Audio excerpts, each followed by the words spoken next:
should work. Oh, it does! Okay. It's been a little while. I've been busy looking for work still. Yeah. And I haven't really felt like doing much. So, I don't know. Let's continue with the still life, and hopefully it'll, get me motivated again to start doing this stuff again. Okay.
I don't remember where she got that gun from, but do FBIs normally carry fucking revolvers?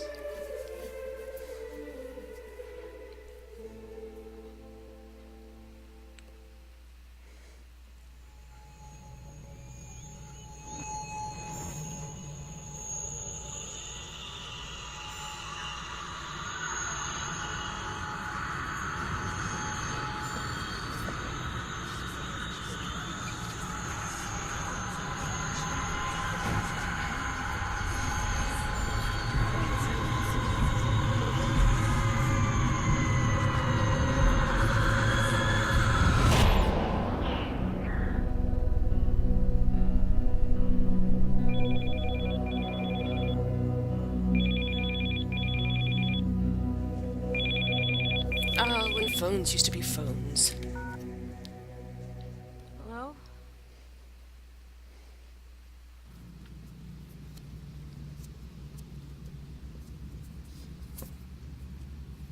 Vic McPherson. Hi, Vic. It's Claire.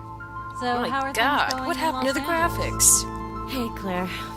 I don't know. I don't feel like I'm making any headway. I'm having a hard time establishing a link between all these killings. You're obsessing over this. If you hadn't quit, you wouldn't be trying to put the pieces together all alone. Don't start, Claire. I know you don't approve of my decision to leave the FBI. But working for an asshole like Browning? No, thank you. Browning won't be here forever, you know. His decision to close the investigation after the mass killer's death wasn't welcomed by everyone in the Chicago Bureau. I don't need to remind you that there's absolutely nothing to prove that the fucker's really dead. He fell in the water when I shot him. I know I hit him. Exposition As far as phone our friend's body was call. never found. No, you're right about that. Of course you've got doubts. The water flowing under the Tomanova Bridge is ice cold. If your bullet didn't kill him, cold water would have finished him off. I'd love to be so sure. When I think of all the women he victimized. Have you found any information on the first killer? The one who the Chicago murderer was supposedly copycatting? His name was Akerman, I think? Yeah, Mark Akerman, son of Governor Herbert Akerman. He was locked up in an asylum at the beginning of the 30s after 2 strings of murders. He was never officially found guilty. His father had him hospitalized to avoid the scandal, with the FBI's full cooperation. Exposition phone Perhaps call she never gave continues. that Makes me sick. And the retired inspector, Harrison, the one you wanted to see in California. Did you meet with him? Yeah, he gave me the whole case file for the 1956 investigation. He's convinced that Mark Akerman was behind this series of murders in Los Angeles. Really? A killer who murders women over several decades, then a copycat who starts it all over again 50 years later? That's terrifying. Yeah, but this case is personal, too. My grandfather got himself embroiled. He lost more than just his illusions. I think they made him a suspect. I want to find the truth for his sake, no matter what it costs me. I hope you'll find what you're looking for, but if I can help you in any way.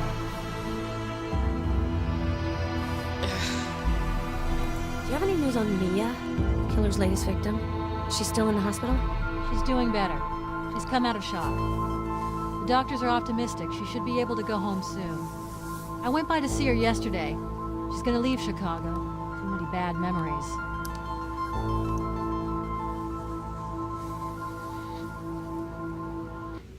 What's new at the FBI? Miller's still having stomach trouble? Uh-huh. He got sick at the New Year's potluck. Some joker put Tabasco in his salmon canapes. Ew. We haven't seen Browning much lately. He's distanced himself from the Bureau since your resignation. It doesn't change much anyway. He was never exactly close to his agents. Yeah, you can say that again. The only place for an ice cube like that is in a glass of whiskey. Where's the investigation at? Is anyone working on it since Browning cut the funding? Officially, the killer is considered dead, so Browning closed the case. He seemed rather in a hurry to put that one to bed. Obviously. There were some pretty well-placed people who used to frequent some of the girls who were killed. Browning's one of them. I wonder what he had to give up to bury the scandal.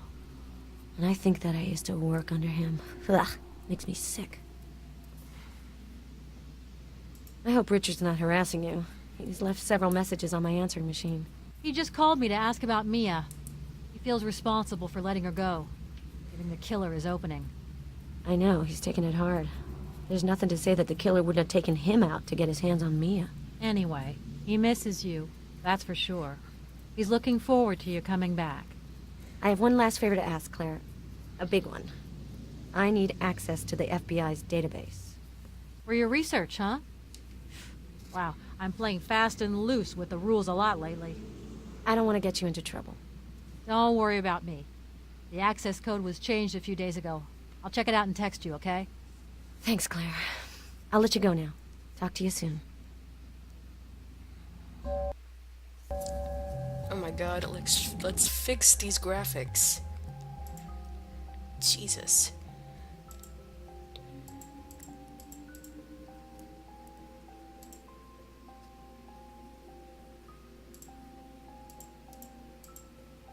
Wow, really?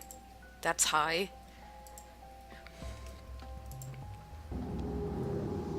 It still looks like shit.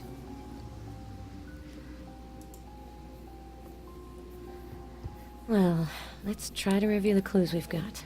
I'll record my notes onto my smartphone while we go through them.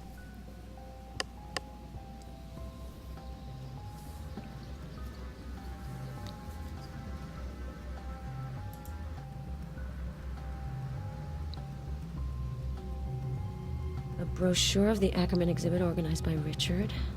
There are reproductions of paintings as well as some interesting information. Akerman exhibit brochure. The Valdez Gallery of Chicago has the honor of presenting an exhibit devoted to the works of Mark Akerman to the public for the first time. An American painter who lived in the first half of the 20th century, Akerman had numerous sojourns in Europe prior to settling in Los Angeles. The exhibit traces the different periods of the artist's turbulent life. Let yourself be carried away by the raw emotion that emanates from Mark Akerman's paintings. The landscapes and portraits skillfully mix dream and reality, the conscious and the unconscious, serenity and anxiety. The passion and creative force of this incredible yet unknown artist will move you deeply. The Valdez Gallery wishes to thank Gerald Carter, Fine Arts Director at Chicago University, and the instigator of this exhibit. The funds necessary for the acquisition of the works were raised with the support of the Labyrinth Foundation. Several paintings are reproduced in the brochure. Dr. Hyde, the pupil, Beatrice.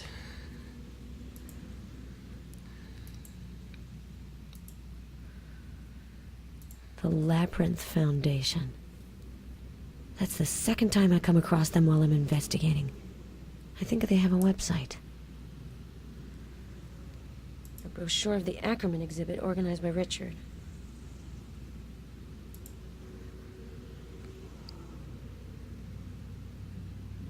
A newspaper article, dated March 19th, 1956.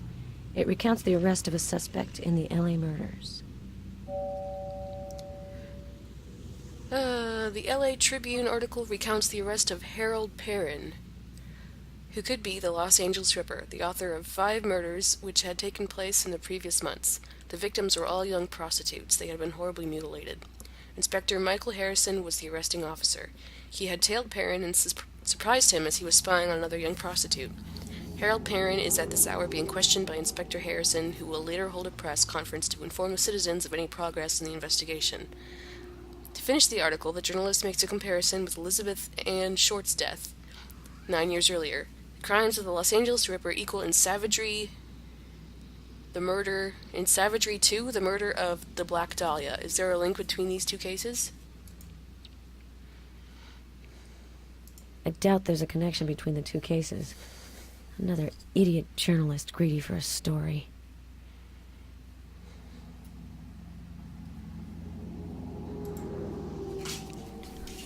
Wow, good job, Zoe. A newspaper clipping, dated March 22nd, 1956. The article talks about a fire in the hospital where Mark Akerman was committed. On the day of March 21st, a fire broke out at the Bromden Institute, a private clinic housing a psychiatric asylum, resulting in the death of 10 people.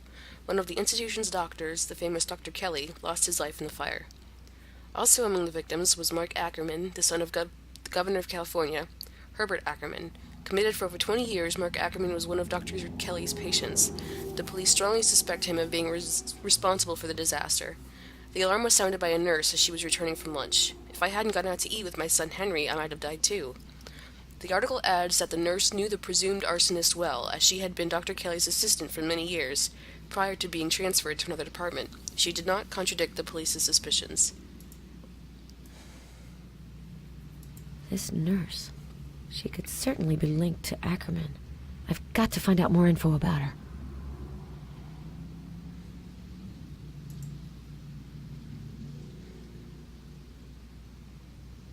The Los Angeles murders file. Harrison gave it to me. His conclusions differ from the official version. Summary of the LA murders case. Between December 1955 and March 1956, 5 prostitutes were found dead on Los Angeles side streets. They had been stabbed and disemboweled. Their bodies had been mutilated and their hands or feet had been severed. The murders took place without witnesses, and not a single revealing clue was found at the crime scenes. The press nicknamed the killer the Los Angeles Ripper and harshly criticized the incompetence of the police. The officer in charge of the investigation, Inspector Harrison, was under great pressure to apprehend the perpetrator quickly. On March 19, 1956, the suspect was finally arrested, 27-year-old Harold Perrin. Perrin was a former patient of the Bromden Institute, a psychiatric hospital. According to the experts appointed by police, he presented numerous symptoms of mental illness. He had, nevertheless, been released from the institute 2 years earlier, his mental state having been judged as satisfactory by the doctors. Ooh. Harrison believed that Harold Perrin had acted under the influence of another man, Mark Akerman, a psychologically unstable painter. His superiors did not support this theory. Akerman himself died in a fire 2 days after Perrin's arrest. See newspaper article dated March 22, 1956. In the course of his investigation on the Los Angeles Ripper, Harrison had begun to suspect Akerman. Noting similarities to old cases, Harrison contacted Gustav McPherson, a former private detective who had worked on one of these cases. McPherson sent him a very disturbing document, the confessions of Herbert Akerman, governor of California, and Mark Akerman's father. In these confessions, Herbert Akerman confirmed that his son was responsible for 2 series of murders, the first in Prague in 1929 and then Chicago in 1931. Akerman, confined since 1932 in the Brompton Institute, contained his criminal instincts for more than 20 years thanks to the care of Dr. Edward Kelly, but his true nature wound up getting the better of him. Not being able to leave the institution, Akerman chose a proxy to commit murders for him. After having gone to the institution several times to question Akerman, Harrison discovered that the painter received frequent visits from Harold Perrin, a seemingly harmless young man who had spent 3 years at the clinic for minor mental disturbances. In the wake of Harold Perrin's arrest on March 19th, an announcement was made to the press. Perrin was presented as the main suspect in the case. Perrin collapsed on the evening of March 21st when he had heard of Mark Akerman's death. He confessed to the crimes but did not incriminate his presumed mentor. No official charges were ever filed against Akerman, although Harrison remained convinced of his role in the murders. Following Perrin's arrest and the death of Akerman, the murders ceased.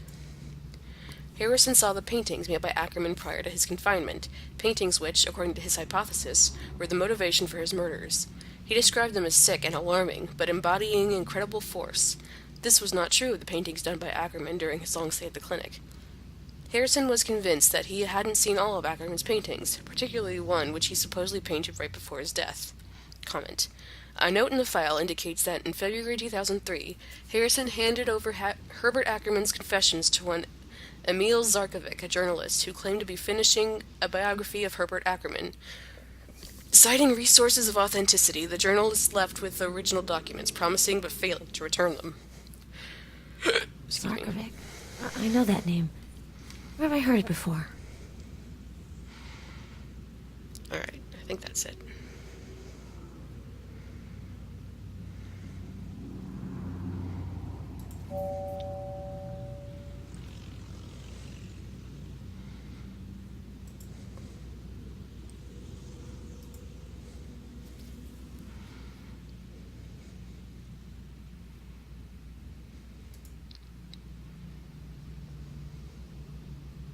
It's Richard. I hope everything's going well in L.A. I was sad to spend New Year's Eve without you. Call me back soon. Hi, Vic. It's Richard. I miss you. I'm looking forward to you coming back to Chicago. Love you, sweetheart.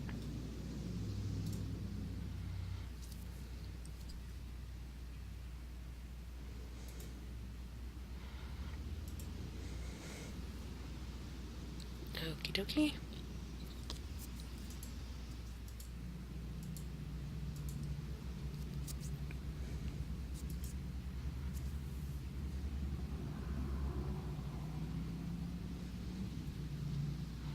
Is that it then? Nope.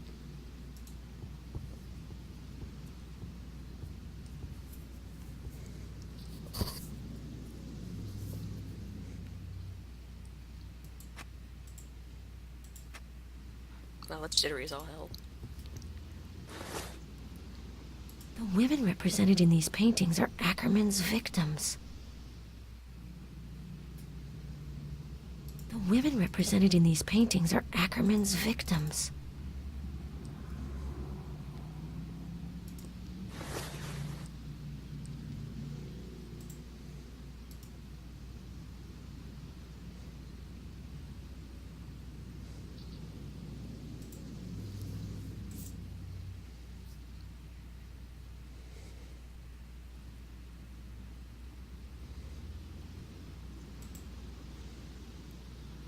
Okay.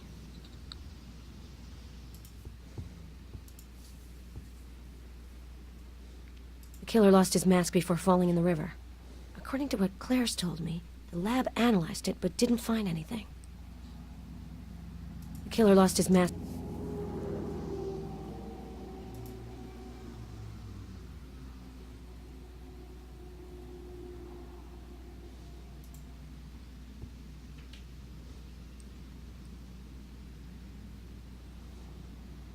power outlet.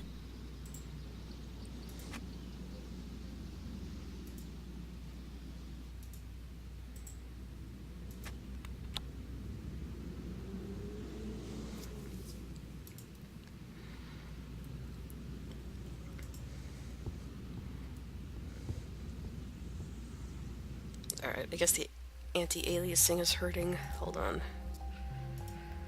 Let's try 2.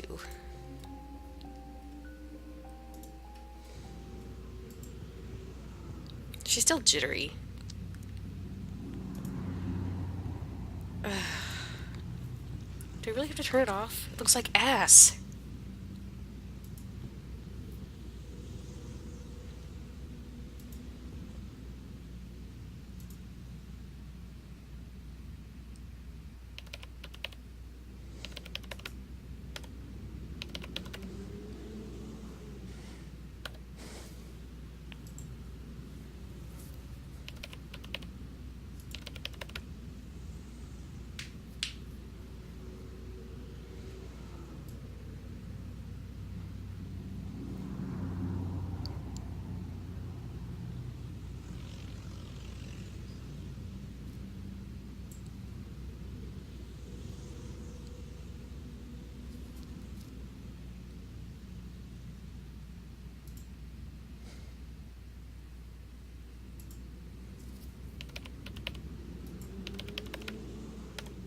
The file was destroyed in the 30s because of the deal the FBI made with Herbert Akerman.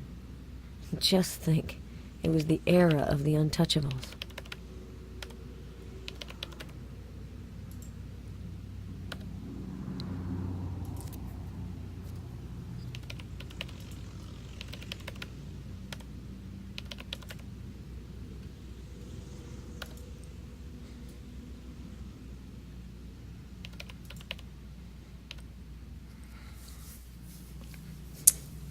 Born in Chicago to a wealthy and politically engaged family, Herbert Clark Akerman displayed leadership qualities at an early age. An only child, he lost his parents at the age of 12. He went to live with his uncle in Oregon. He was employed in his uncle's company and sent to Stanford University to pursue a degree in engineering. In 1905, he married the daughter of a San Francisco banker. A year later, his son Mark was born. Unfortunately, his wife was killed during the earthquake that devastated San Francisco. He remarried 9 years later to a young Frenchwoman. Working abroad frequently, he was in England when the First World War broke out. Gradually, he abandoned his engineering work for a diplomatic career. For more than a decade, he held series diplomatic posts. A series? A series of? Whatever. Taking his son with him to various countries in Europe and Asia. At the end of 1929, he returned to the United States and lived for a time in Chicago. 3 years later, he moved to Los Angeles, where he finally settled. It was in California that his political career really took off. He was elected governor of California in 1949 and re-elected in 1953. He died of cancer in Los Angeles a year after the end of his second term.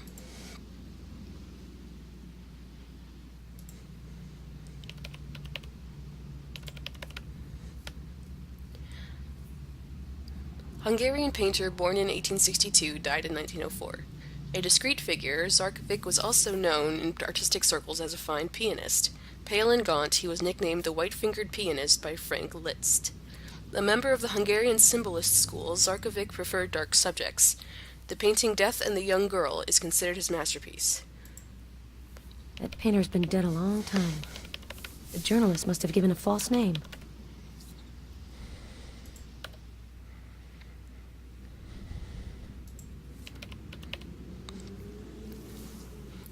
The event, an exclusive exhibit at the gallery. The Valdez Gallery in Chicago is presenting Mark Akerman's work to the public for the first time. Mark Akerman is an American painter little known to the general public, yet his paintings are remarkable in every way. Rich and troubling, they illustrate the complexity of the relationship between art and the artist. The painting reproduced on the next page is entitled Bridge Over Troubled Water. It was painted in 1929. Excerpt from the exhibition catalog. The woman in the foreground is clearly very disturbed. She stares directly at us, but does not seem to be aware of the agitation that surrounds her. The sky, usually a symbol of freedom and openness, is here tumultuous and oppressive, casting a sinister light on the landscape. The Akerman exhibit can be viewed at the Valdez Gallery until January 31st. I do like those paintings. Whoever made those paintings. What's the matter, Zoe?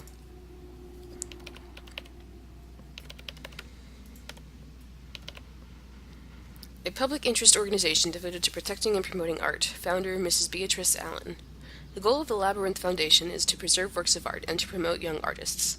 Its activities are numerous, organizing exhibits, restoring old paintings, awarding scholarships and financial support, acquiring art objects for public display, providing legal help and appraisals.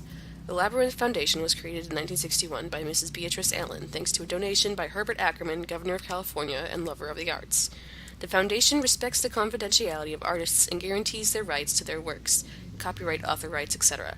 The board of directors meets once a month at their New York headquarters. If you have any questions, please fill out your contact information on the site. Herbert Ackerman, an art lover? Miss Beatrice Allen? I must find out more about her.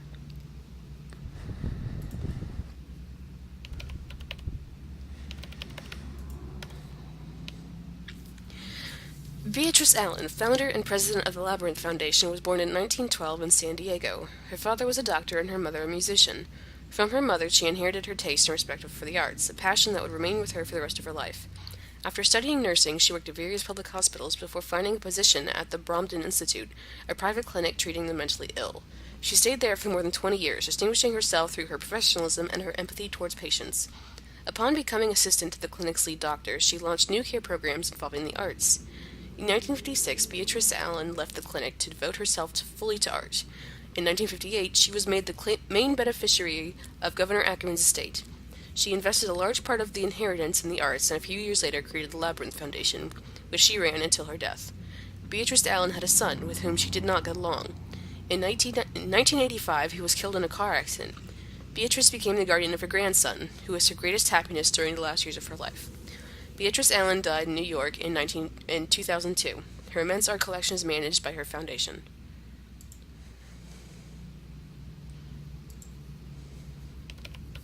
Beatrice Allen is the woman painted by Ackerman on one of his paintings. I'm sure of that. I need more info. Her son may be another interesting lead to follow, but I'd need his full name.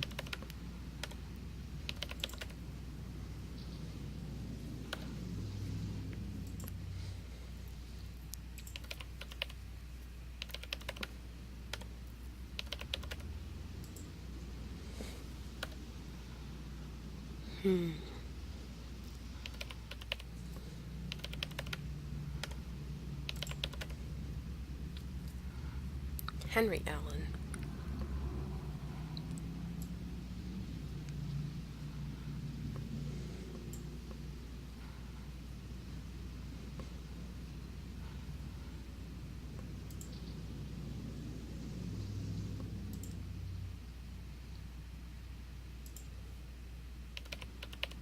A son named Richard. Shit, that can't be true. This can't be a coincidence.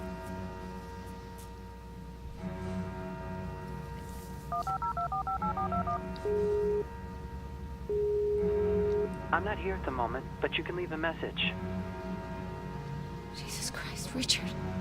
If you're that nurse's grandson, why didn't you ever tell me? I have to get back to Chicago right away and get to the bottom of this.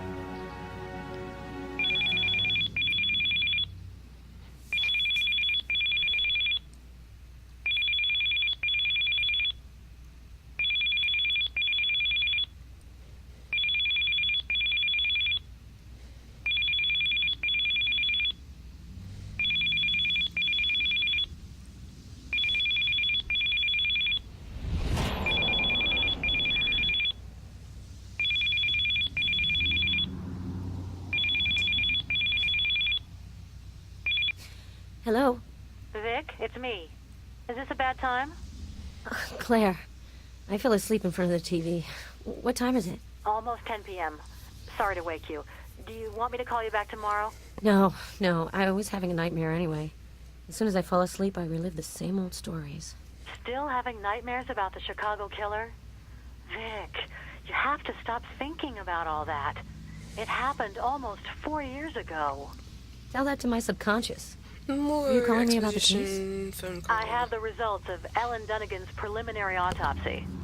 Let me guess. The killer left no trace. Absolutely nothing. The body was carefully cleaned of any clue that could have led us to the killer. The modus operandi seems identical to the other victims. Various wounds meant to inflict pain, then a bullet wound causing death. Good Lord. It's been going on for almost 3 years, and this asshole still hasn't made a single mistake. Are you going to be in Maine for a while? I still have to question a few possible witnesses. Garrus wants this by the book, but I doubt it'll turn up anything. Garrus! Oh, yes, your new partner. Fresh out of Quantico.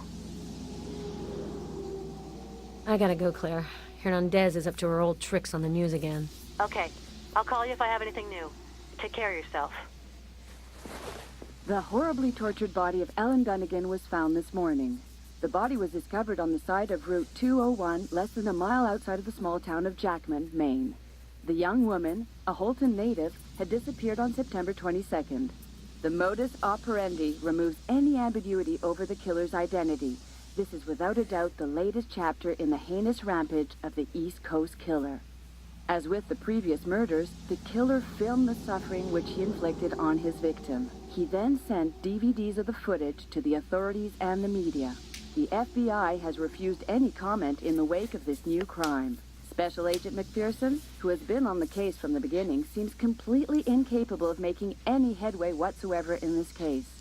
How many innocent victims will have to die before the killer is stopped? It's a legitimate question, given the investigators' utter lack of results. This is Paloma Hernandez for 5TV. So, just like that, I'm completely overwhelmed? What a bitch.